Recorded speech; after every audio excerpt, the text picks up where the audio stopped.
hello, hello, hello. Hi. So I'm your host, Tracy Otsuka. Thank you so much for joining me here at ADHD for Smartass Women. Look, if you've been listening for a while and you're thinking, I wish I had all the highlights of the podcast and I wish they were all in one place. I have great news for you. You can find everything you need to know about ADHD in my brand new book with HarperCollins called Surprise ADHD for Smartass Women. And that is now available for pre-order at adhdforsmartwomen.com/book. Okay, we got that out of the way. So, you know, my purpose is always to show you who you are and then inspire you to be it. And in the thousands of ADHD women that I've had the privilege of meeting, I've never met not one, that wasn't truly brilliant at something. And so, for all of these reasons, I am just delighted to introduce you to Dr. Tamara MC. Dr. Tamara MC is a cult, child marriage, and human trafficking lived experience expert who advocates for girls and women to live free from gender-based violence worldwide. Her PhD is in applied linguistics, and she researches how language manipulates vulnerable populations. Tamara attended Columbia University, where she earned her MFA, and you'll find her work published in prestigious outlets such as the New York Times, New York Magazine, and Newsweek. Tamara is currently working on her debut memoir, Child Bride, My Marriage at 12. She's traveled to nearly 80 countries, mostly alone and backpacking, and is a polyglot. I had to look that up. That means you know a lot of languages, and she studied more than 6 languages. She's an empty nesting mama to 2 sons and a grandmama to 2 feisty and adorable ADHD pups. I don't know, Tamara. How do you know they have ADHD? A Boston Terrier and an Australian Shepherd. When she isn't writing and reading, you'll find her road cycling, running, and playing pickleball. Tamara, did I get all of that right? And welcome.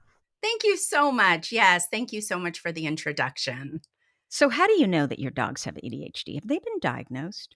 They have not been diagnosed, but I think that they take after their family members. Oh, well, right? Biology and environment, right? Isn't that what we Yes. say? Yes, I don't know. All of our dogs have always had so much energy, and I don't know, I've not yet ever had a calm dog. I don't know what it is. I wonder if it's the kind of dog that you have. For example, Australian shepherds, right? They need to be moving, they need to be working, they're constantly hurting everybody. So it makes sense. And a terrier, I was told by a dog trainer that terriers are basically untrainable. So you have to train yourself so that you can deal with the dog. That's They great. train you. Well, we've had all sorts. We've had Weimaraners, golden retrievers, everything, chihuahuas. So All of those dogs, though, to are they me, all? are active, right? Maybe, I yes. think you need a Great Dane. I know, Great Danes are so sweet. Yes, I know, I've been thinking or a Frenchie.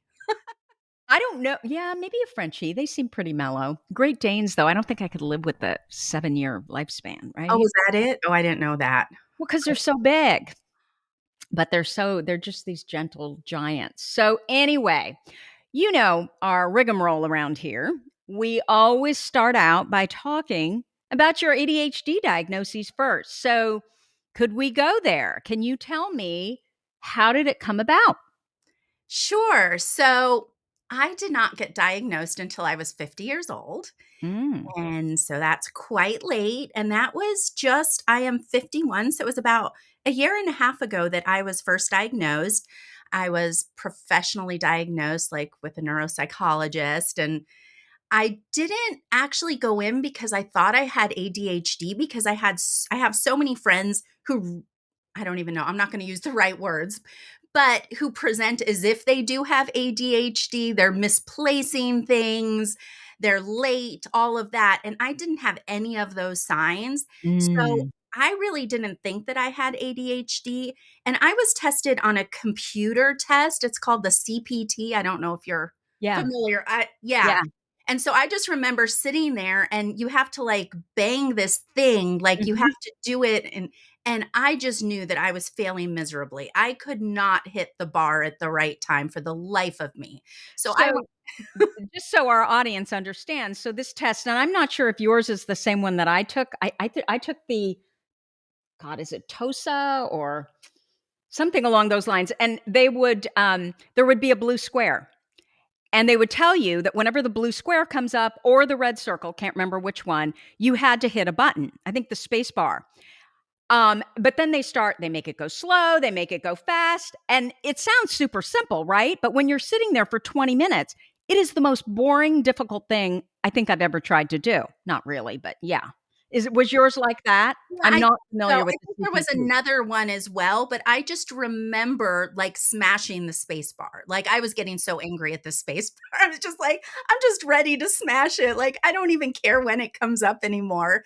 And I was just like, "You know what?" Afterwards, I think I failed this test. Like, I just do not think that I passed.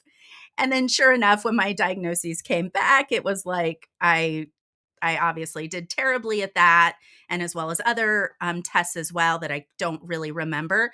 And so I was diagnosed with combined ADHD. Okay, and the test, I just looked it up. Good lord. It's TOVA. Oh, The yes. one that I took. Yeah, so there are obviously more than one. But what was interesting about the TOVA is, and I didn't know this when I took the test, I came back in the 99th percentile for hyperactivity, which kind of surprised me, but kind of a little bit didn't.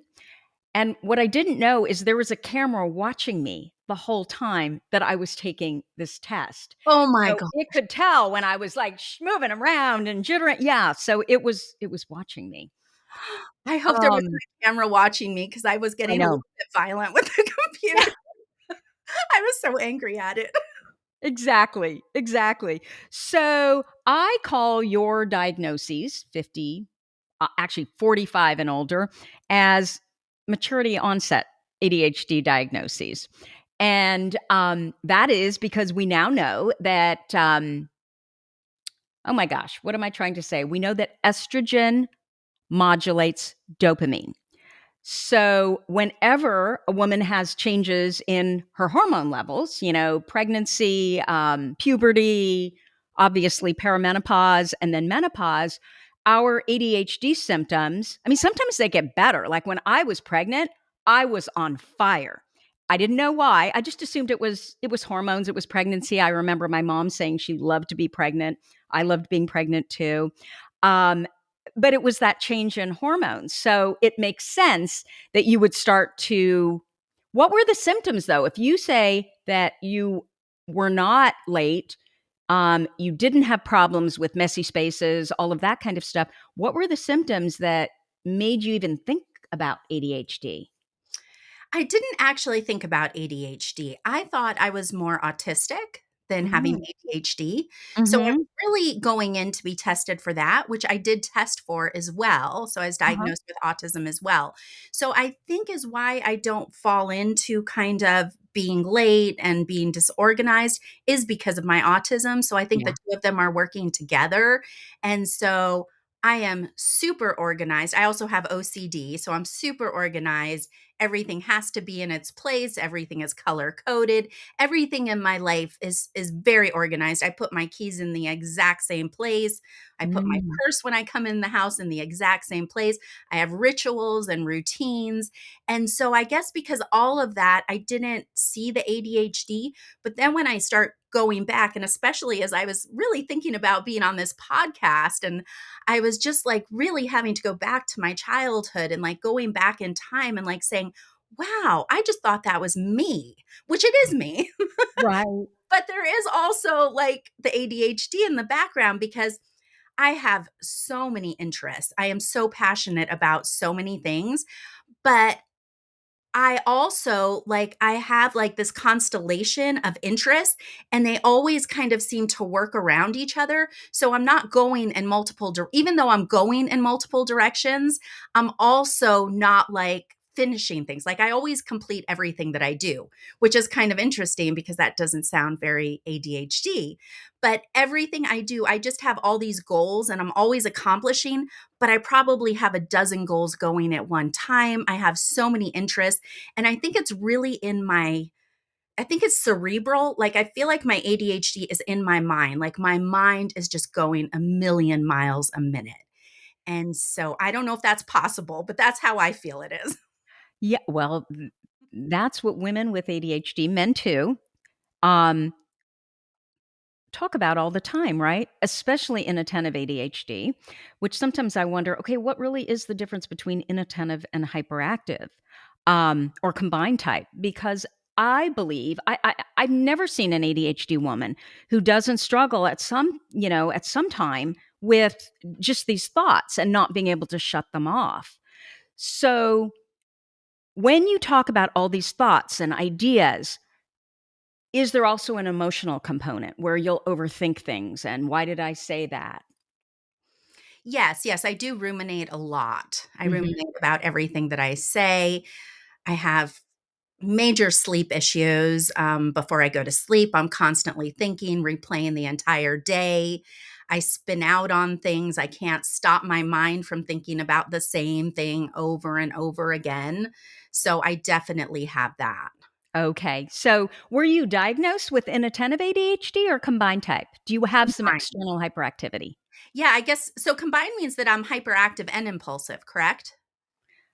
Yes, and I'm so sorry. I always am so good about turning off my phone, but there's Okay. my son. Okay, he's gone. Sorry, Marcus. Um, yes, so you were combined type. Yes, and I'm combined. And again, like I didn't realize that I was hyperactive, but Yeah. because I've always kind of been a very kind of quiet person, but really when I look at it, I'm always moving. I'm playing a sport. I'm running, I'm Mhm. walking, I'm cycling, I'm playing pickleball. I can't stay still. Like when I'm on my computer, I'm walking. Like I have to do three or four things at one time in order for me to be calm. Like I can't just do one thing at one time. I have to like be doing multiple things. Like when I go on my bike ride, I'm listening to my podcast, I'm coming up with ideas for my book. It's like my whole mind, it always feels like it's exploding. So there's really not a downtime. I only have one downtime. And this is like my guilty, lovely pleasure, which is watching reality TV. And that Oh totally no. shuts my mind down. Like it's over. Like I just watched 90 Day Fiance and I am just like in heaven. I can't think about anything else but what's going on, like on 90 Day Fiance or What Dorsey. is that? Oh, you've never watched 90 Day Fiance? Mm-mm. No. Oh my God. Oh my God. It's the best. There's so many, there's like so many different iterations of it. But there are people that like come together and they have 90 days to decide if they're going to be married. They're usually international couples. And so they live together for 90 days and then they have to see if at the end they're going to stay married. And so they usually meet abroad somewhere and then they come Well, back. that sounds fun, that part, Yeah, right? no, it's all about dating. I love dating shows. They're just so fun and so silly. And Golden Bachelor, have you watched that? I have not. I heard about that. That was the only one that I thought, "You know what? I might be interested in that." But is it It is I don't know. it is the best TV like that has come out Wait, in wait, that forever. particular one is Yes, so The Golden good? Bachelor is so good. Oh my gosh, and it's because they're more mature and they're not like, maybe they're not doing as stupid of things that they were doing in The the other one? Bachelor is just this wonderful, kind, nice person that you just Oh, love watching, and he oh. cries a lot. He, like, is always crying, and the women are all in their 60s and 70s, and they're just so beautiful and so vibrant, and it's just like this show that just makes you feel happy when you're done watching it. Oh my gosh, okay, you know what? I have been such a, like no Bachelor. I can't do Bachelor, but I think I could do that one. That one actually sounds, like, positive, It's right? very positive. It's very positive. You And just is it like inspiring?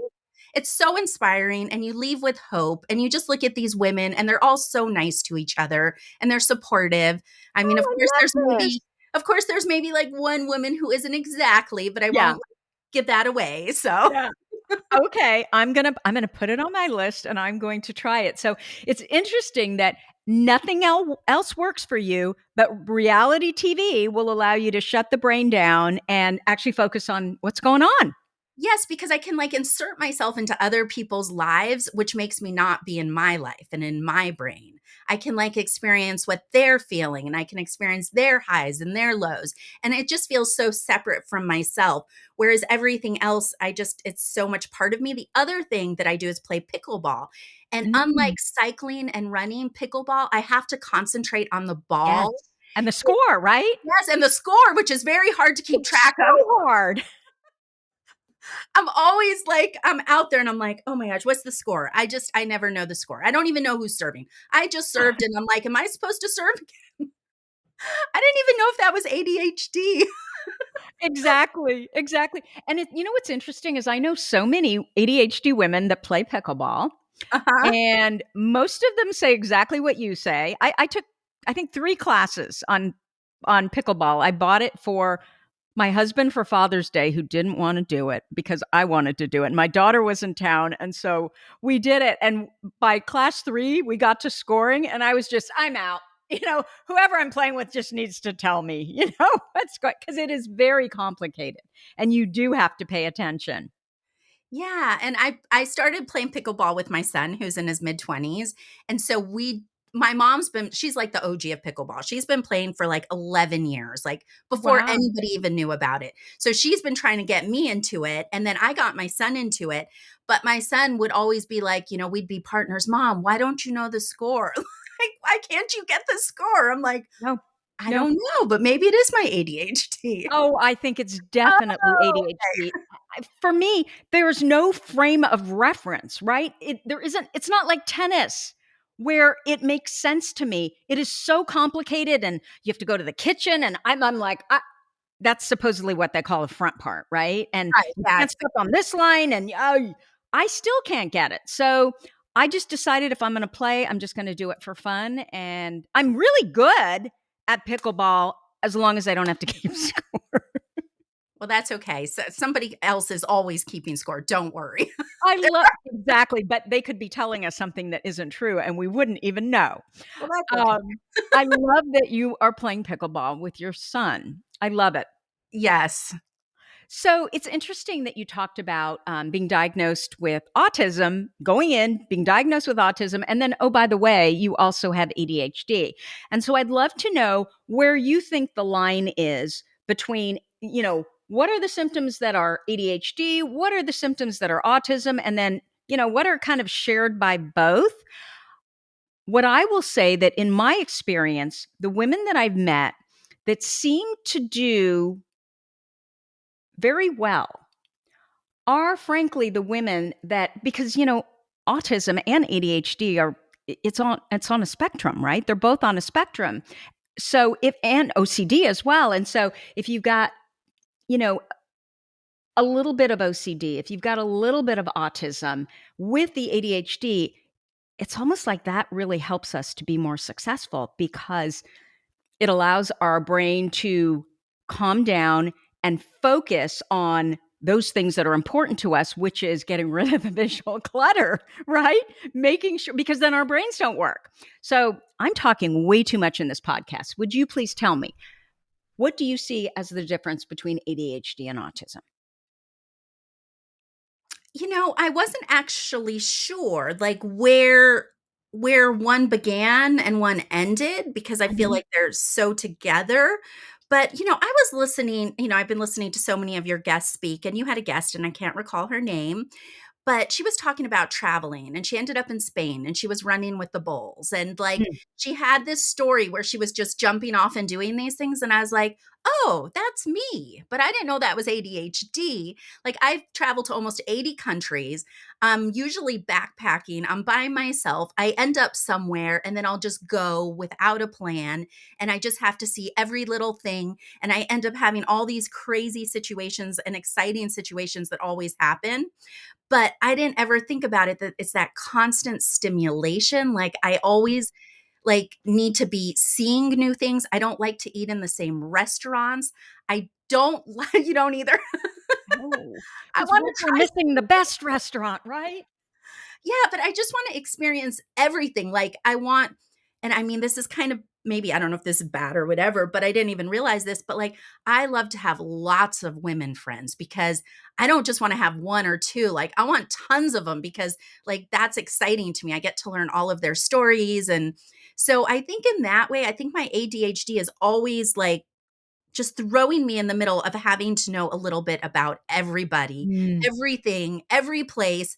Like I need to know all the different books that are out. It's just this constant like this curiosity and just Ah. wanting to meet people and experience constantly new things. Which seems to most people, when they think about autism, the exact opposite. So you've got that side of you, which is clearly ADHD, right? But then you have the side where, in certain parts of your life, rules, structure, routine are really important to you. Yeah, and that's again, it's like I get up at the same time every day and I get up super early. I have to get up like sometimes between 3 or 4. I Oh, always have to get up and work for about 4 or 5 hours before I even begin my day. And so I begin my day by 9 o'clock. I've already worked for about 4 or 5 hours. And I have to drink my coffee. And that was something I never thought about. But when I started my PhD, I could not focus. Like reading texts were so hard for me. I didn't understand why, but it had always, everything just came easy to me. So I was just able to skim things. I was able to kind of get away with hmm, doing very little. But then in my PhD coursework, I really had to get into text. And I was like, I don't even see this paragraph. I don't see this chapter. And so it was super hard for me. So I never drank caffeine in my life. And then I started drinking caffeine during my PhD. And it was like it was my magic drug. Like yeah. my mind just suddenly, I can focus so much. Like I can just It's a sip on stimulant. coffee. Yeah. I love it. I love it. I love coffee. I love it too. And I love the whole social everything around coffee, but I can't drink coffee because I just get so anxious, and but it's like medication. That's why medication doesn't work for me. Okay, yeah, because coffee can do different things for different people. Coffee to me does not give me anxiety. Yeah. It makes me focus. Mhm. Now I actually only drink decaf, which is kind of silly, but it does have like a few milligrams of Yeah. caffeine, but it's just the right amount for me that I don't get shaky in any way. And I can drink like 2 or 3 cups of decaf and just enjoy the whole experience without getting too buzzed to where I'm Right. going to jump out of my chair. Right. So now it's about the experience, right? I'm sure you wake up, and I wish I had your schedule where I could get up at four, okay, not 3, but No. 4 in the morning, get a bunch of hours of work done, because that probably completely quells your anxiety then, and your dopamine is sky high, right? By 9 o'clock. Exactly. Like when I don't have my work done, I get so much anxiety. So I usually get my work done and then I do my exercise. So already by like 10 or 11, my exercise and like my creative work where I need my mind is Mhm. already done. So then I'm like I can like breathe and I can be like, okay, now I can do take all of my meetings. I can schedule, in the afternoon my days are very, very scheduled. In the morning, I'm always doing creative work. And then in the afternoon are my meetings, my doctor's appointments, anything else. I've created my day because then I can do all of that because I don't need my highest brain power at that time. Yeah. So I'm curious what time you go to bed. Um, I like to go to bed around 7. 7 p.m.? Okay, so what happens as far as you've got all these friends? How do you go out for dinner? When do you watch The Bachelor? Okay. So I How does don't this all work? Yeah, so I don't go to sleep at 7. I get into bed at 7, and then I turn on The Bachelor, and Mm, I have a beautiful TV mounted on my wall in my bedroom, and I just turn on The Bachelor. I turn on 90 Day Fiancé, and I will watch that for like an hour to 2 hours, and so I'm usually getting to sleep by 9 o'clock. okay. Going back to I don't eat dinner Dinner's not a meal I've ever eaten. Mhm. So I like to usually eat like a brunch after my workday, like at about 10ish or so. That's like my first meal. And then I like to eat at about 3 or 4. So that way I'm also kind How of European of you. fast. Yeah. So I'm not good with late night meals. My friends know that I don't really get together at night. Like I'm just not a night person. So do you do, a lot of lunches Yeah. and then weekend kind of brunch kind of stuff? Yeah, a little bit. I'm really not that social lately. I've been focused on my career so much that Mm, maybe this is my ADHD and autism working, but yeah. I really work 7 days a week because I have to work every morning 7 days to complete all the things that I want to complete. And Mhm. so I do not miss a single morning. I am single, so I don't have an intimate partner. So I can just kind of do whatever I want, like in terms of I'm not like waiting to have brunch with somebody on the weekend or something like that. I think my social interactions have really lessened in the past years, especially since the pandemic.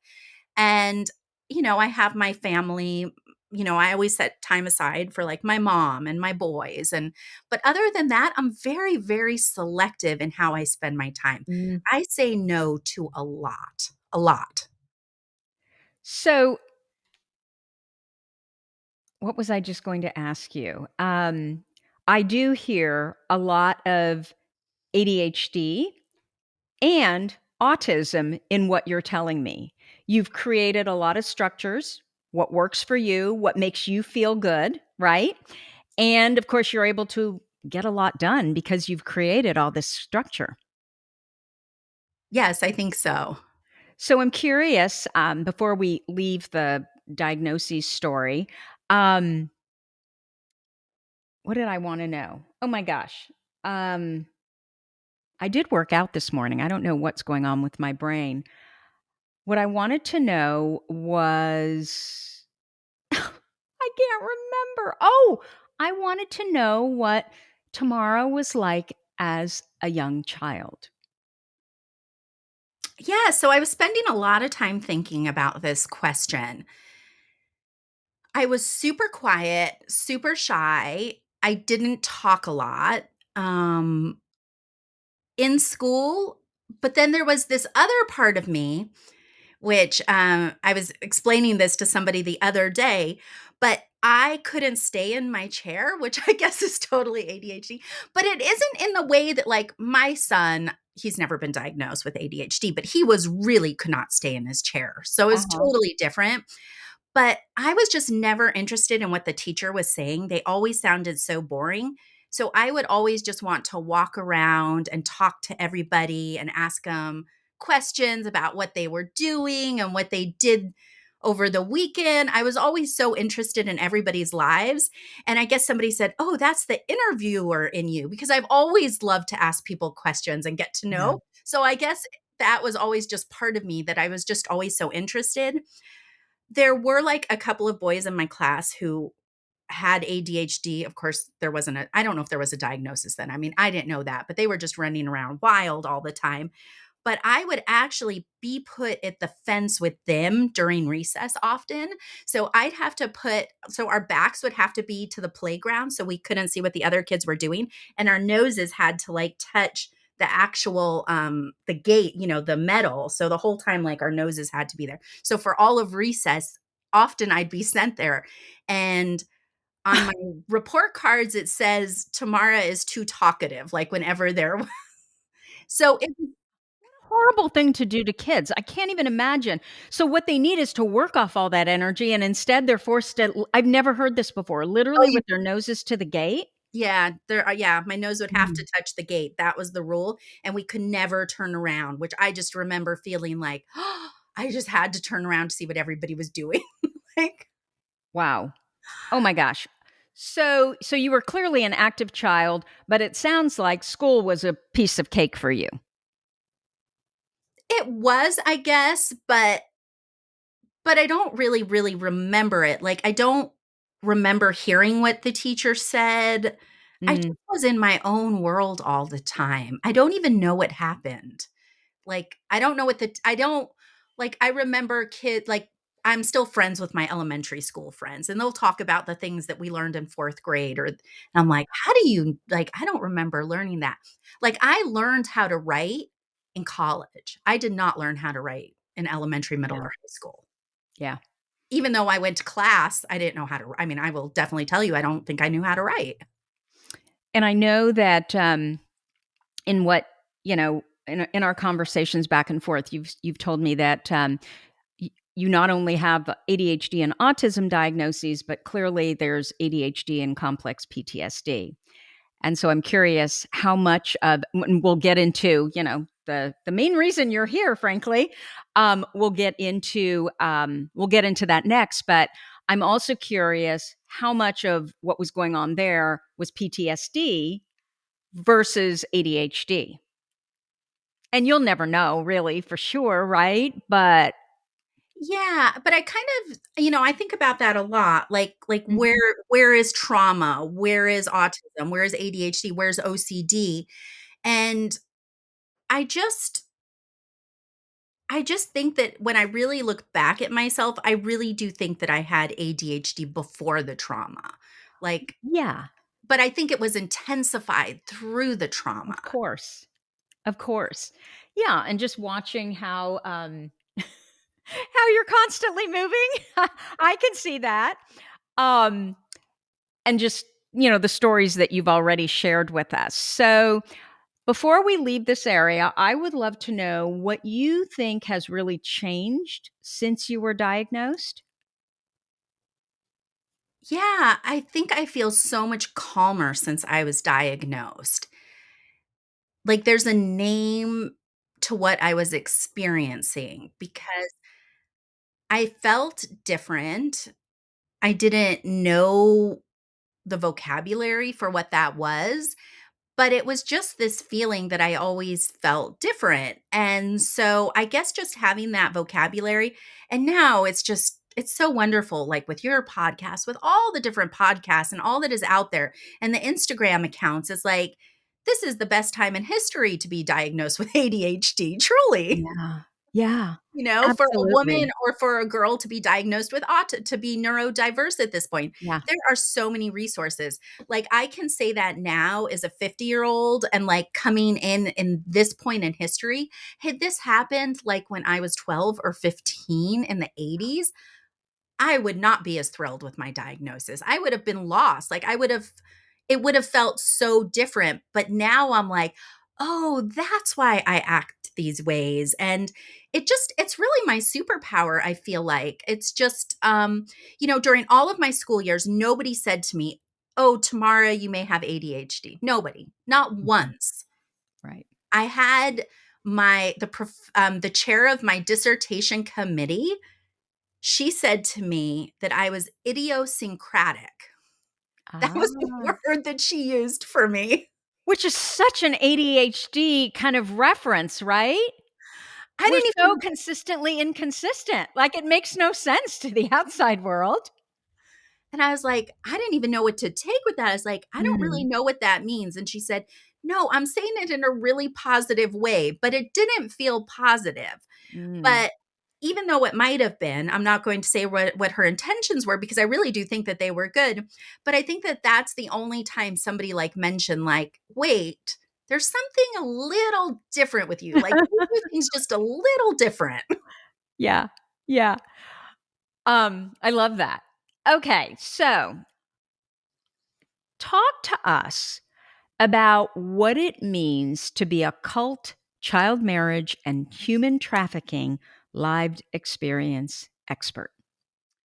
Yeah, so a lived experience expert is somebody who has lived through all of those. So, yay me, I've I've gone through all of that. Um, so when I was 5 years old, my father joined a cult, and when I say he joined a cult, it wasn't as if he joined a cult. Nobody says I'm joining a cult. Right.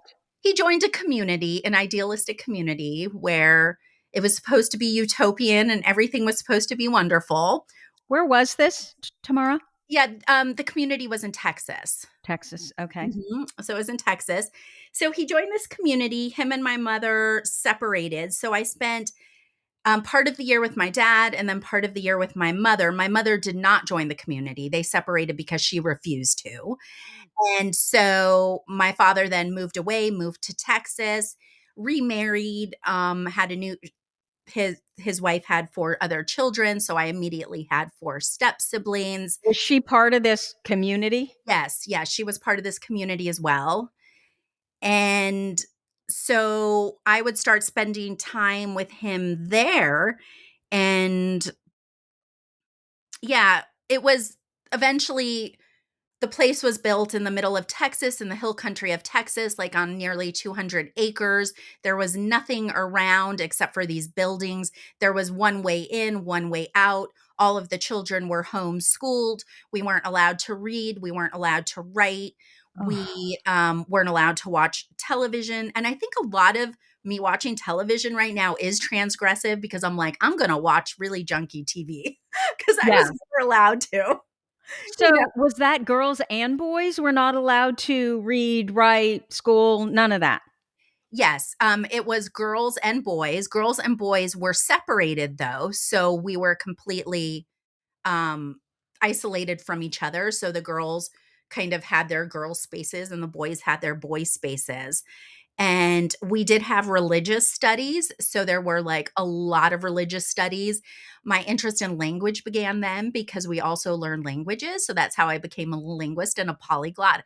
And then I went on to get my PhD in languages. So, really, even though there's so many negative things that happened in the cult, it also like has followed through with like has followed through in my life in terms of my love of languages, my love of cultures, like so much has also followed me that was very positive. Actually, I think like growing up, so I was an only child with my mom and my dad, and they were both only children. And so I had a very, very quiet upbringing with my mom and with my dad, and then just with my mom after my dad left. But in this community, there were about 150 people. There were maybe 50 children. And so I think I was constantly being stimulated. So, in a way, that was so good for my ADHD because I had so many friends and I would run here and I'd run there. And so, in a way, I guess that was very positive. Yeah, so that's kind of the beginning of the cult life. The leader always really liked me. I was named the most special child from the time I was 5 years old. I was given a new name, which is very common in cults, is that you're completely renamed. So I no longer had the name Tamara. I had a totally different name, which meant most beloved. And so I became the most beloved girl child in the community, which meant that I that's what I find is so funny with my diagnosis, this impulsivity, because I was never impulsive in that way. Like, I just always followed rules. I never broke rules. Maybe that's my autism. So, yeah. It's like I took everything so literally. If somebody told me I couldn't do this, I would never do that. If somebody I guess I also believed in people's good intentions is something that I'm also beginning to learn that But has that's so ADHD, right? We're just such optimists, I think, about other people. We yeah. see the good in them when maybe nobody does. Oh, yeah, that's interesting. Yeah, because I always felt so optimistic, like, despite my now when I look at my circumstances, I'm, like, in shock at my life. Yeah, that you live that, Yeah, right? that was my life because when I was in it, I guess I always not even try, I just make the most of everything I'm in. Like, I somehow find it interesting or exciting, or I make this new friend or something. And so I guess I was still very positive during that time. But yeah, so the leader really liked me. Right after I completed seventh grade, I was 12 years old. I went to go stay with my dad because, like, the day after school ended, I went to my dad's in Texas. Took my airplane. I used to fly by myself. That was before there was laws of kids not flying by themselves. So I would fly by myself. And I arrived in Texas. And after I got there, my dad told me that the leader wanted me to live with him. And I didn't really know why. And I was like, okay. I mean, I didn't have a choice. It's not like I said, okay. the next morning, my dad put me in the car. And so the community lived about an hour away from the actual leader himself. So he had his own property, which we called the Hill. And on the Hill, he had three wives that were living with him then, his mother, and six children at the time. My dad drove me up to this hill, and there was an intercom system before even going in. There was an automatic gate. So this was the 80s. Like, nobody had automatic gates to get into like properties. And so like my dad called up, he beeped in and they said, "Okay, we can go." The automatic gate opened. Our car went in. We drove up this steep hill, and my dad took me to the second wife's house and dropped me off and left me. He didn't really know what was going to happen. And so I was there, and I didn't know at the time, of course, but I was there to really become their child domestic servant. The second wives, she had four children, all under six. She had a 6 month old baby and a 2 year old, and then two other children. And the other wife had two other children too. So I was there to take care of their children. I was immediately the next day, I was put in what was called the playroom, which really had no toys. It was just a futon on the floor. And I was left with four children, and I was supposed to be caring from them from sunrise until about 10 o'clock at night. And so I was totally alone with, I mean, a 12-year-old taking care of a 6 month old that couldn't even sit up at that point.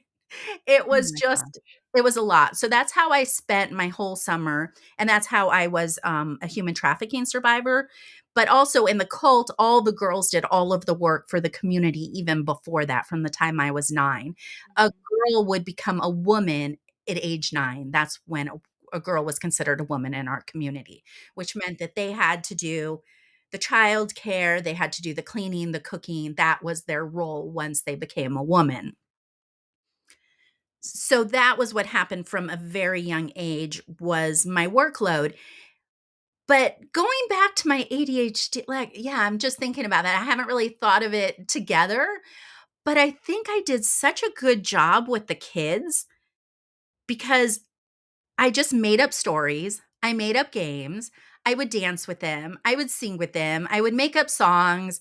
I would like I'd put them in PE class, like, in this room, like, we'd have, like, these different relays and like, whatever I learned in my elementary school, I, like, brought to these little kids, and so I think I just had such high energy and such high motivation, and then my autism part was I was so reliable. I was so organized. They could count on me. They knew that nothing would ever happen to their children because out of all the children, out of all the girls, I was chosen as the one child to like be there, which was the greatest honor because to be close to the leader was what everybody in the community aspired to do. The men, the women, everybody. And I had this honor. So, when you were there, 12 years old, spending your summer in this room with these four kids, did you ever think, "Oh my gosh, this totally sucks. How do I get out of here?" Or did you just kind of make the best of it and find joy in that?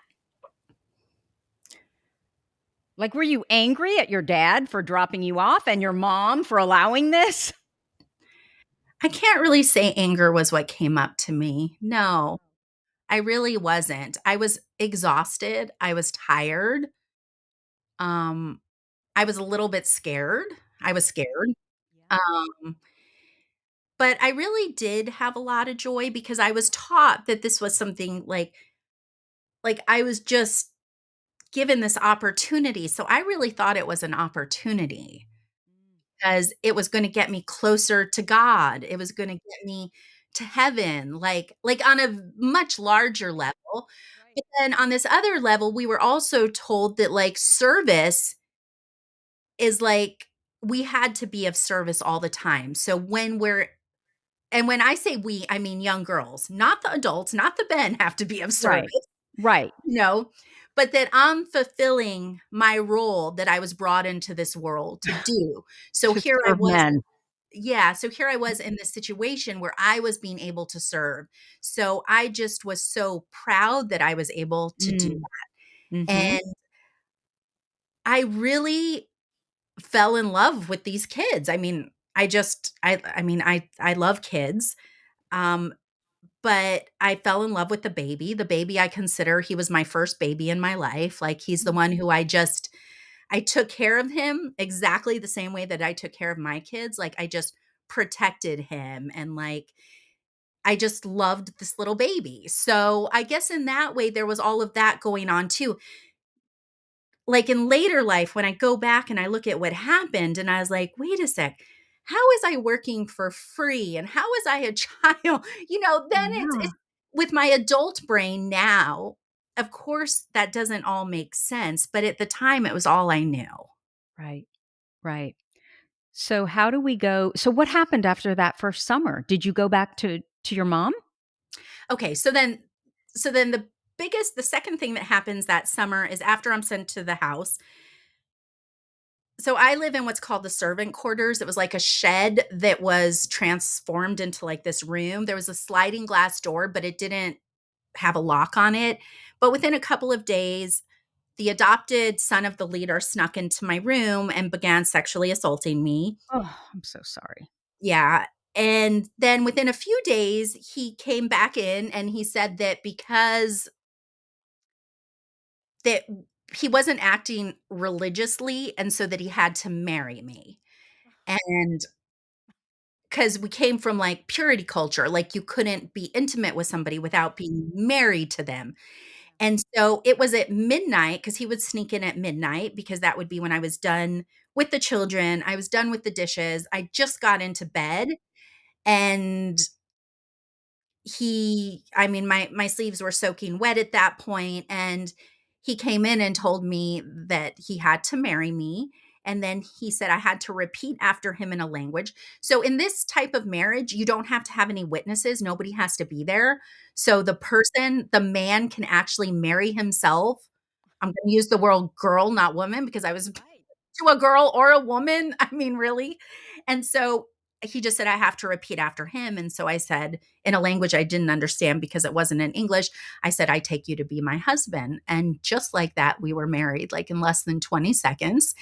And that continued for the rest of the summer. He would sneak in at about midnight. I'd have to wake up with the little kids at about 4 o'clock. Oh, And I would maybe sleep an hour for the entire summer. I wasn't eating. I really wasn't drinking. So I had really no food. I don't even know how my clothes got cleaned because nobody was taking care of me. Uh, yeah, so I don't actually I think I might have had a couple of outfits and I don't even think they ever got washed. I don't but I didn't smell. I've never smelled because, like, I have OCD, so, like, smell is, like, right. such a big thing for me.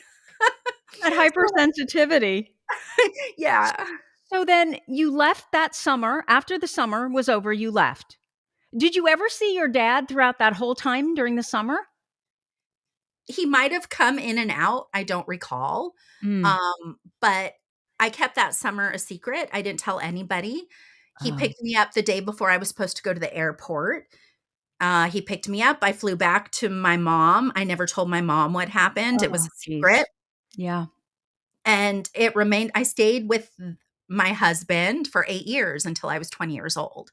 So and most of So the time. every summer did you go back? Is that what happened or Yeah, summers that so I was at my dad's at about 4.5 months of the year, Mhm. and then when I was 16, I graduated early from high school, and I went to go live with my dad full time, But and wait a so minute, you graduated from high school at your mom's. my mom's, yes. So all of the other children in the community were all homeschooled. I was the only child that came in and out. So I had a public education, whereas they did not, and so a lot of times when I look back, like, at my school years, I didn't really think it was ADHD, I thought it was trauma because my mind was just trying to figure Right. out what's going on in my life, like, with It was my dad. probably both, Yeah, right? both. Right, right. But then, like, I didn't even think about this, but, like, I graduated high school. At that time, it was unheard of, and I just decided my senior year in 3 years. So I graduated so I only graduated at 16. So my junior year, I was taking college courses at the community college, like freshman comp and all this stuff. I was doubling up on courses so I could finish in 3 years. And So I finished high school in 3 years. So again, I think that's probably my ADHD. Like my mind can hold so much information. I can just put it in, and I can organize it. Like, I don't know, my mind can just take in so much. Wow. Wow. Okay. So, how do we go from this child marriage that lasted for 8 years as part of this cult? And I'm curious, is this cult still in existence? It's not in the same way. People still follow in He has somewhat. not been arrested. No, no. Ugh. Yeah, they're international now. Most of the people are. Oh my gosh. Yeah. So how do we go then from you're in this cult, you're in this child marriage, and now I know part of your lived experience, part of you being an expert with lived experience is then human trafficking. So what is that part? Yes. So when I was 16, I went to go live with the leader full time. He lived abroad and I worked for him until I was 20. He now had 10 children and I did the same thing. I was cooking and cleaning. So I was what's termed now a modern day slave, which meant that I was unpaid labor. So pretty much from the time I was 9 years old until I was 20 years old, I was being human trafficked to be working for the leader and his family. And so, yeah, so that's how the human trafficking comes in. My husband at the time, well, he ended up, This is husband, right? With air quotes, like, yeah, because yeah. it's what I'm going to say when I say husband, no child, let me make this clear, no child can consent to Mm-mm. being married ever. So No, the idea that this was a marriage is like, a how could it sham. be a marriage? No. Yeah, it's off. Well, it's criminal, is what it is. Right, right. So he married another woman when I was 20. So our cult is, as I mentioned in the beginning, the leader had 3 wives. Almost all the men had multiple wives. So this was a completely polygamous cult.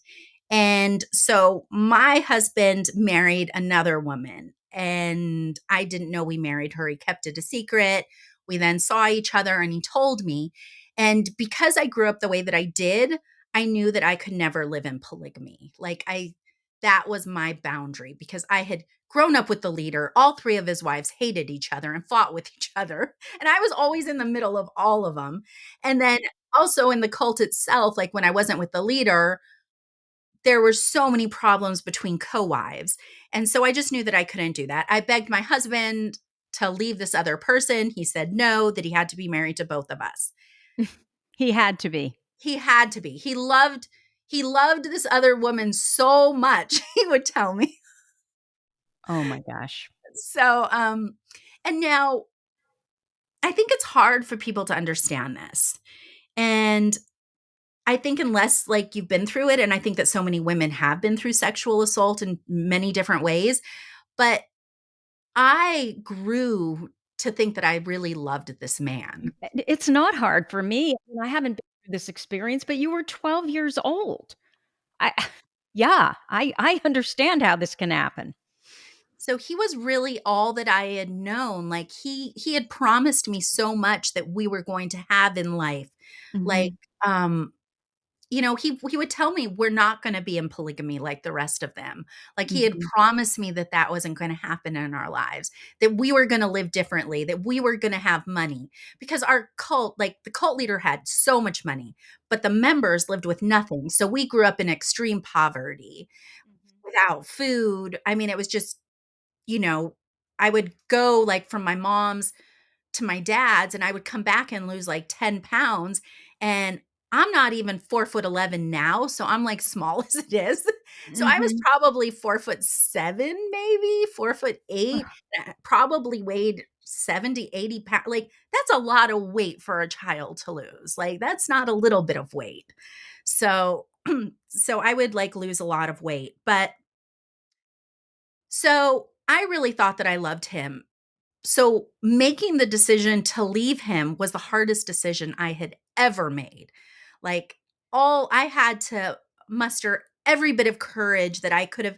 I just I and we were living abroad. So I was also stuck in another country. Like it wasn't like I was even in America anymore. And so I made that decision. I found a way to fly back to America, and I flew back and I left him and I left the leader. And that was really when my life really changed and began, was at that point, or began in a very different way. So at this point, Tamara, um, you still hadn't told anyone, right? About all of this, like your mom and your dad. So, no, my mom, no, like that's a totally different. My mom was very separate from what was going on because the whole cult was to keep a secret of the cult, and because Yeah. I did follow rules, What they do, right? I did not tell anybody what happened in the cult. Like people just knew, oh, she goes to Texas for the summer, you know? So there wasn't really an understanding. I never told anybody what was happening. So I was keeping all of this within myself. Like I was harboring this secret, the biggest secret ever. In the community, it was known by then.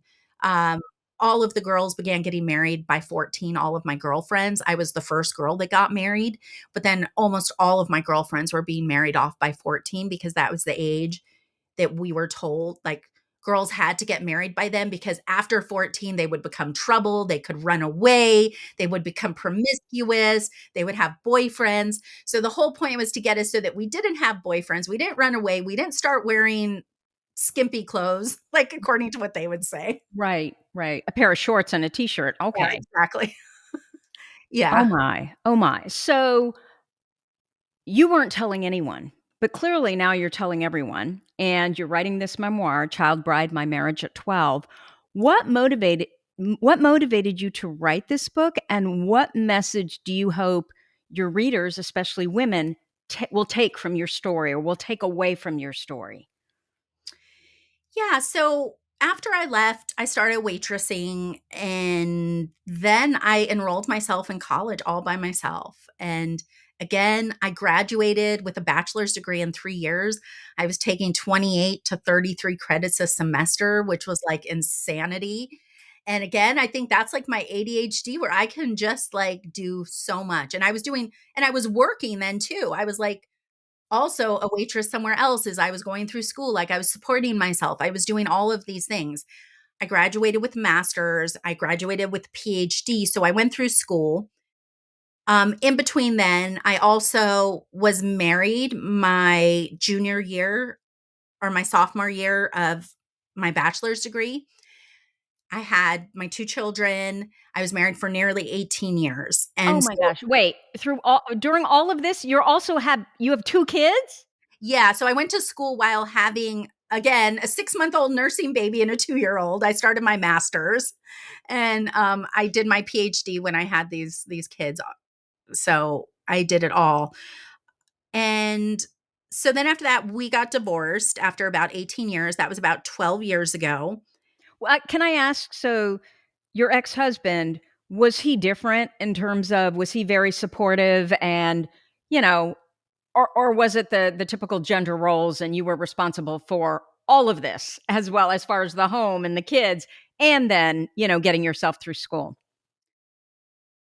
He was very, very traditional. He Mm. also was a consultant and didn't work in town, so I was home alone with my boys 5 days a week. He would usually come home late Friday night and leave Sunday, and when he came home, he was there to relax, and Oh so my. I did all of the Yet cooking. compared to your experience, Tamara, you probably thought, "Oh, well, this is way better than where I was," right? I did think that. I thought it Mhm. was so much better. Now when I look back, I'm like, "Oh, no, that wasn't great either." That was Wow. that wasn't exactly a picnic either. So no, I did, I paid all the bills. I did the landscaping. I did the pool. Like I did it Oh. all, you know? And that's probably also like goes back to my ADHD. Like I can do things. Like I have so much Mhm. energy. Like I can figure it out. You need me to clean a pool? I'll figure out how to clean a pool. You need me to do this? I'll figure it out. Like I Right. I get it. So I totally get it, actually. So, what is the message that you want to deliver to women out there based on your experience? Wow. So let me think what the message is. I grew up in a very extremist, fundamentalist environment, Hmm. and it was very black and white thinking. It Hmm. was very us versus them. It was very much this group of people is going to heaven and this group of people is not. Um, it was about women having certain roles, women dressing certain ways, women Hmm. being able to love only certain people. It was an incredibly patriarchal community, and that's like patriarchal on like the high end of the spectrum of patriarchy. Yeah. And so I think for me, when I went to university, I learned how to think critically. I Hmm. learned how to read texts and how not to take everything that I'm ingesting and to believe it. Because in the cult, I just believed everything that I was told. Because, of course, this man knows more than me. Of course, this person who's older knows more than me. And so I would just believe that. And so I learned to think critically. And I am the exact opposite of how I grew up. Like, there is no us versus them. There is no better person and no lesser person. I Yeah. am so against hierarchy. I am just all about freedom, like freedom of choice, freedom for a woman to be anything that she wants to be, to study Yeah. anything that she wants, to love whoever she wants, and to decide what she wants to do, if she wants to work in the home or not work in the home, Hmm. whatever it is. So for me, I guess like it's really about as it's really about freedom of all beings and freedom of all sentient beings. Like I'm also a vegetarian my whole life. I love animals so much. And so but again, I don't put that on anybody. That's just my choice. That's how I believe.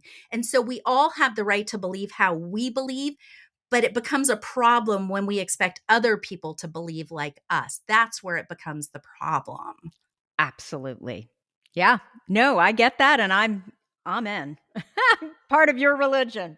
So, what I would love to know, I'd love for you to talk to us about your research on how language manipulates vulnerable populations. Can you give us some examples of this and how it might affect girls and women in particular? Oh, wow. I know it's a big, broad question. Yes. There's so much going on in the world right now. And so my answer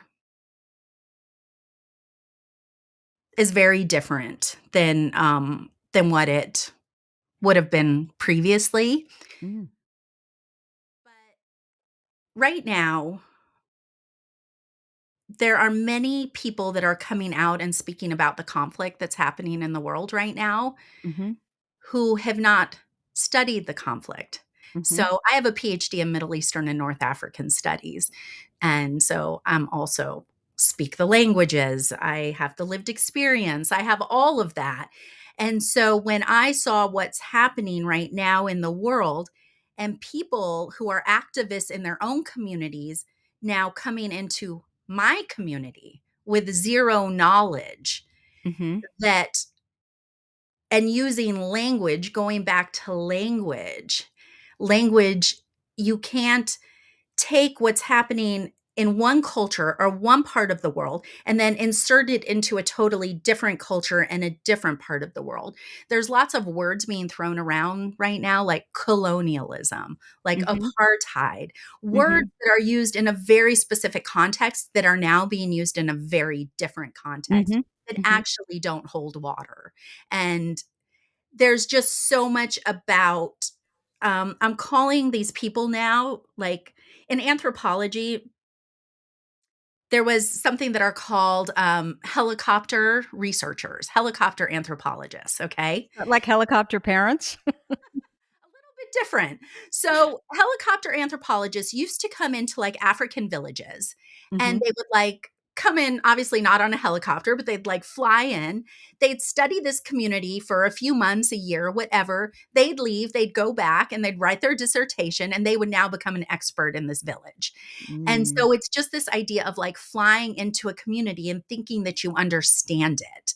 Mhm. And now is what I'm seeing is I'm terming these people drone activists. They are like up above. They don't know anything about the history, anything about the communities, anything about the people, the religions, the cultures.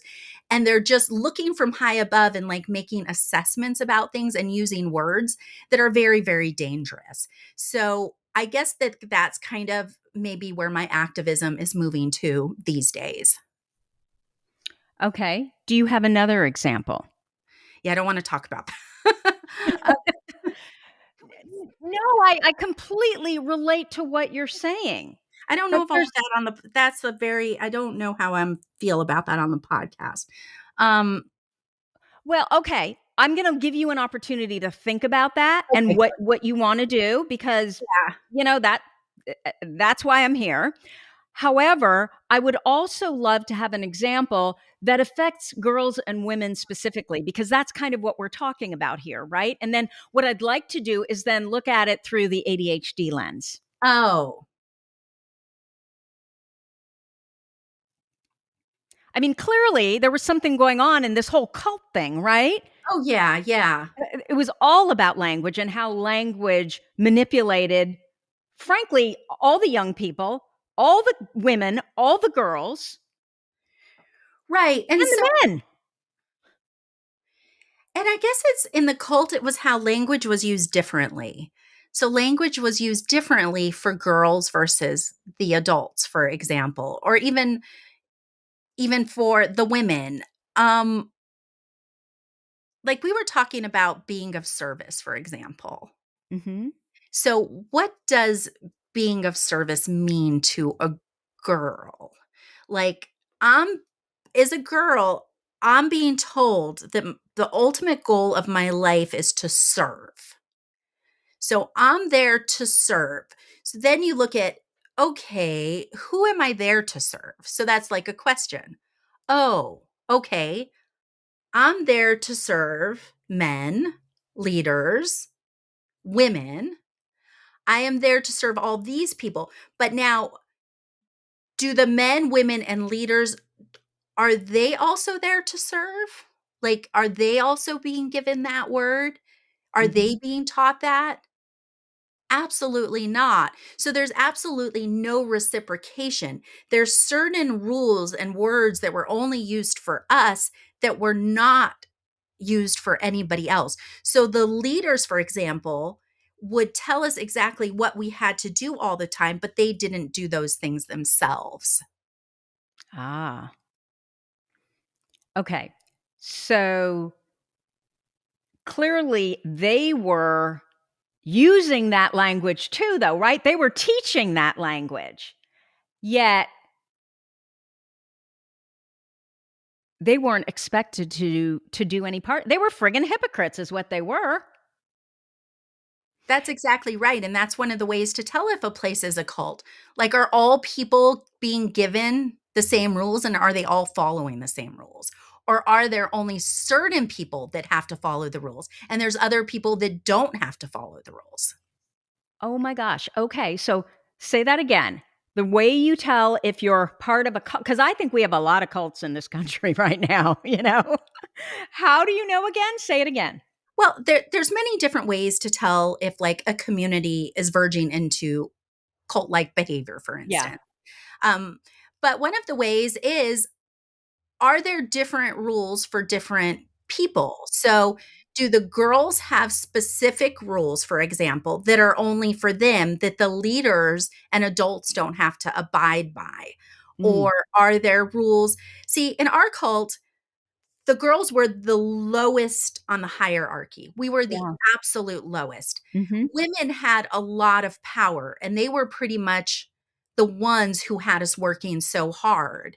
And so I don't put myself with women because my Mhm. experience wasn't at all. The women had a much better life than us. Yeah. The women actually could have food, for example, whereas the girls, we would have a certain amount of food, and then whatever was left over would be left to the girl children. We were fed last. Oh my heavens. So the boys, the little boys were fed before the little girls? Yes. Oh, Yes. geez. I mean, yeah. So What so the message does that leaders were send? fed first, their families were fed second, the men, the higher men, then the lower men, then the higher women, then the lower women, then the boys, oh no, the babies, the younger children, then the boys, and then the teen and tween girls were fed last. Mm, That's assuming there's any food left over. okay. Can you give us another example on how language manipulates vulnerable populations?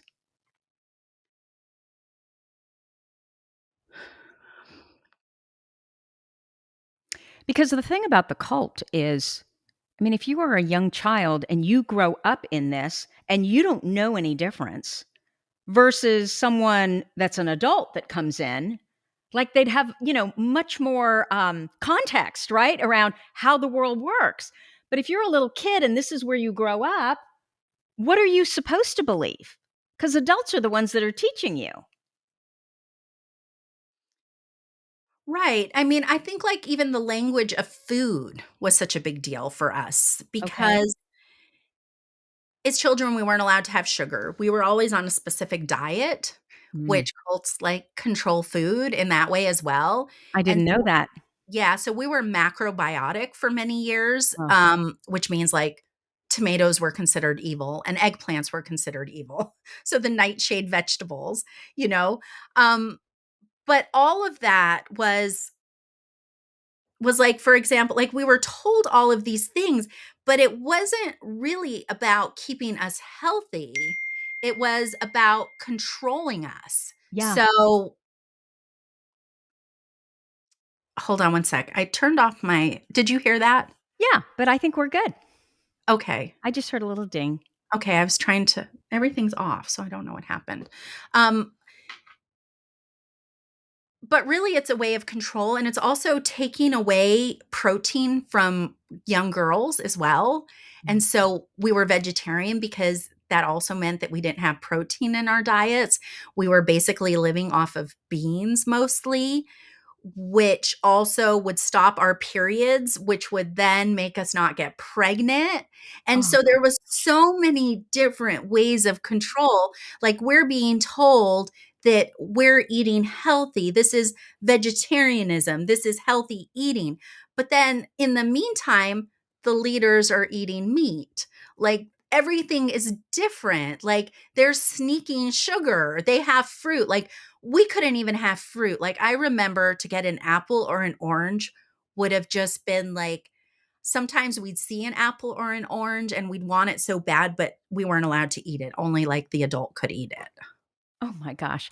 And so did the men and the cult leader, so anybody up higher, were they allowed meat or they didn't eat meat either? They were allowed meat.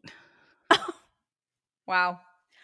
Okay, so let's apply this to ADHD and women and the conversations that have been happening around that for decades, or I should say, the conversations that haven't been happening around ADHD and women. So what's your could you say that a little bit differently, or what your, if are we So still talking about the cult or something totally no, different? no, no. We're talking about, well, I mean, I guess the cult can be involved as well if there are people in the cult that have ADHD and they happen to be women. But for the longest time, there's been no conversation, right? There's been no language around ADHD and women. And so instead, what's been happening is many of us have been diagnosed with anxiety and depression and all of the personality disorders, when in fact, had we had the information, we could have realized that it was ADHD. And I think a lot of the personality disorders and the anxiety and the depression, it comes from the ADHD. So if we could have been treated for ADHD early on, I think a lot of women would, the shame would have been reduced, right? Because we would have known what it was. And then we would have learned workarounds on, okay, well, how do we address the challenges that we might be feeling around ADHD? and frankly, focus on the strengths instead of all the things that we can't do. Yeah, I like I said, I just don't even think ADHD was in my mind Mhm. until recently. So, I don't know if being diagnosed earlier would have helped me, or if because I feel like it's such a strong place in my life now that I feel like I mentioned already that it was the perfect time to be diagnosed. Um, but but yeah, I mean, I didn't have any accommodations like throughout all of my degrees. I've never once had any accommodation. I've never like I've never had anybody to talk to about it. Like, actually, you're the first person I'm having like a public conversation with. So, I've been on lots of podcasts, but it's not about my ADHD. So this is like the first time I'm talking Yeah. about it. Yeah. And so I think it's really I feel like for me this is kind of the beginning in a way. Like this Mhm. is me like really coming into this in my own and like really like learning even more. And so yeah, so I think that's where I'm at right now. Yeah. I mean, I hear what you're saying. I think that obviously what you studied for decades is language, but it can also be about not having the language, right? And people not talking about it. And so you're just assuming that, oh, I don't know, you're not very smart. You obviously didn't have that issue, but you're not very smart, you're disorganized, like all of the chatter I think that we've been fed. And it's because we didn't know that no, there's nothing wrong with our brain. It just works differently. But if we're not having those conversations, if we don't have the language, then of course we end up as women with less confidence.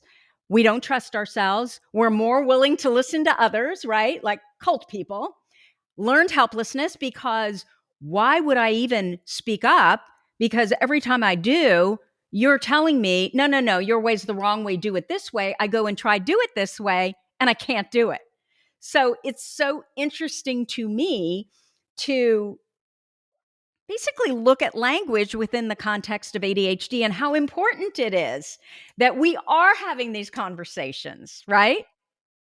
Yeah, absolutely. Like honestly, before like going back to language, like I wrote out my memoir 3 years ago and it's this monster memoir that's like 350,000 words, which is like the equivalent of 4 novels. Yeah, Again, that's way just too big. me on like steroids all the time. I'm just like, you know, but I didn't realize until I wrote that out that there was a word for modern day slavery, for example, Mm. that there was child domestic servant, that there was a child bride. I knew everybody in the community got married at like 14, but I didn't have that word. Yeah, And so it's like once had that word and I'm just looking up the definitions, I'm like, wow. But I think is like the most important thing about having the language of ADHD, for example, is gaining a community because you don't have that community until that point. So, with that diagnosis, you can now say, I have ADHD, but now I have this community of all these other strong, amazing women who also have ADHD. And now look at how amazing they're doing and look at their strengths.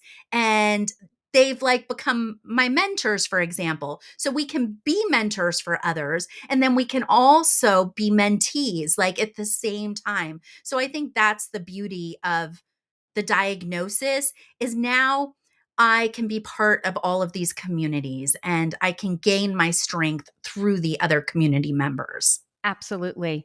I mean, even the fact that you didn't tell anybody, there was just this shroud of shame. And when we speak up and we start talking about whatever our experiences are, that's the beginning of healing, right? Exactly. Yeah. Exactly. Yeah.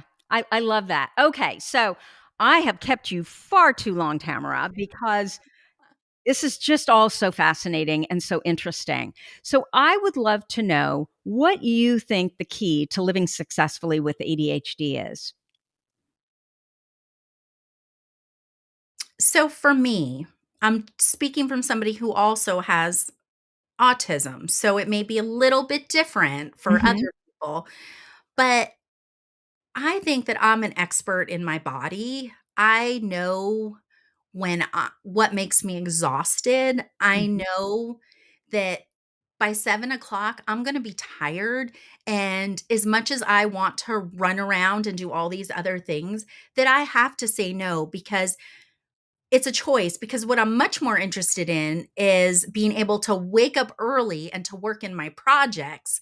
And so if I'm staying up late, then I am not able to do all the other things that I want to do. So I think for me, like my hack is just really understanding my body and how it works when I have the most energy and what I'm going to put that energy towards when I have the least amount of energy and just scheduling my days like that. I also don't like commitments at all. Like, I don't like, I mean, Yeah. my just people know it's like if they ask me out, I'll be like, okay, maybe.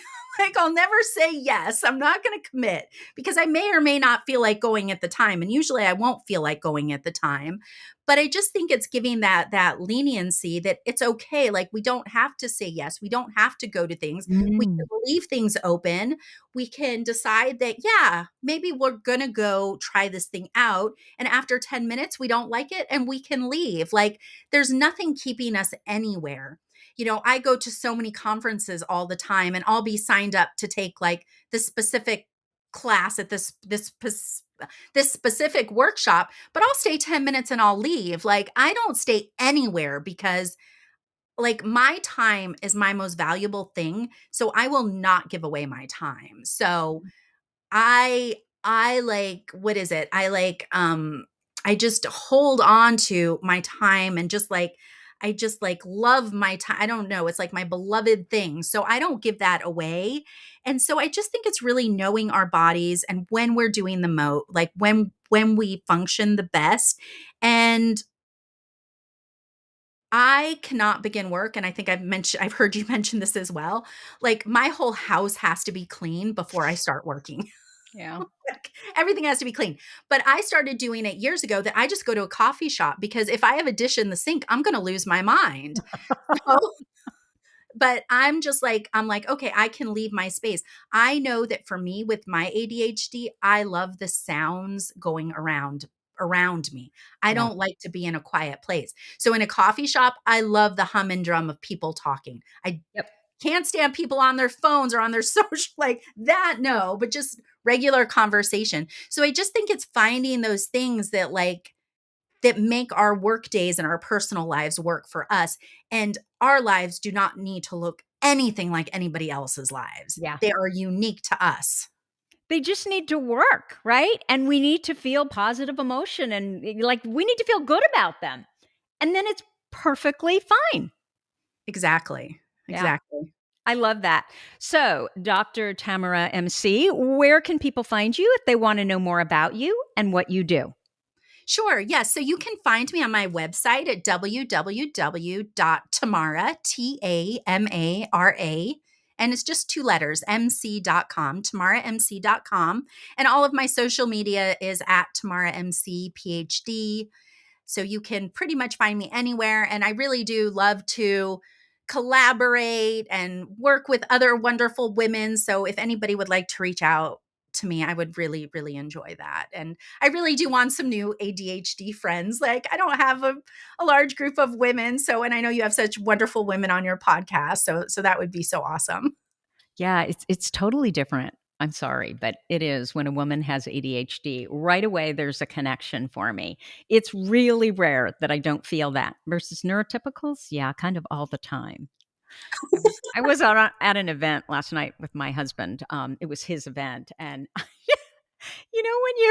you're with a group of people and you can almost tell that they're like pulling up against the wall because the energy is so much, and that's when I have to tell myself, okay, you can ease up now. However, because I've got this book that's coming out, and that's just how my husband introduces me, everybody lately wants to talk about ADHD.